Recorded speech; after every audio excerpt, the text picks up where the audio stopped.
अस्सलाम वालेकुम। उन्हें कहा कि गल ये कि अज एक सज्जन की याद आ गई है तो बड़ी देर बाद याद आई है। असी तो परदेस के आ गए हाँ। समझते हो ये परदेस जोड़ा वे एक मिठी जेल है। समझते हो ये बंदा रह के ते अपनियां ख्वाहिशां तो पूरियां कर लेंदा, लेकिन अपने बाल बच्चे दी भी ख्वाहिशां पूरियां कर लेंदा, लेकिन ये बदले परदेस नूं सानू की देना पैंदा। परदेस साडे कोल जवानी ले लैंदा।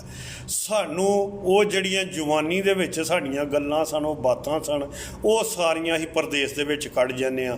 दोस्त अजीज, भैन भरा, रिश्ते, बाल बच्चा, माँ बाप, अजीज़ो कार सारियां तो दूर हो के परदेस च आ जाने आ। ते अज उस सज्जन की याद आ गई है जिहदे नाल असां एक जिंदगी कड्ढी सी, एक टाइम कड्ढिया सी। अज 50 साल हो गए ने, अज 45 साल हो गए ने। माशाअल्लाह मेरी 55 साल उम्र है, मेरी ओदी दोस्ती नूं 40 साल गुजर गए ने।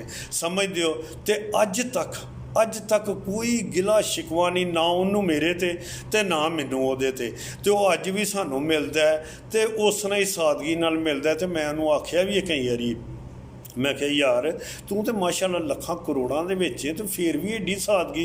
उन्हें आख्या यार मेरी जिहड़ी दोस्ती है ना तुहाडे नाल वो बरकरार रहेगी। मेरी तुहाडे नाल कोई जेब की दोस्ती नहीं, मेरी दोस्ती है तुहाडी दिल दे नाल। ते दिल दीयां गहराइयां दे नाल जिन्हां दीयां दोस्तियां हुंदियां ने ना, उन्हां दे विच ओही गल्लां रहिंदियां ने पहिलियां ही। समझदे हो वो कहंदे नहीं कि गल करन दा मकसद है कि जिहदे नाल भी दोस्ती रखो, बरकरार रखो। समझदे हो क्योंकि ये अनमोल तोहफा है, ये अल्लाह ताला हर एक नूं दे।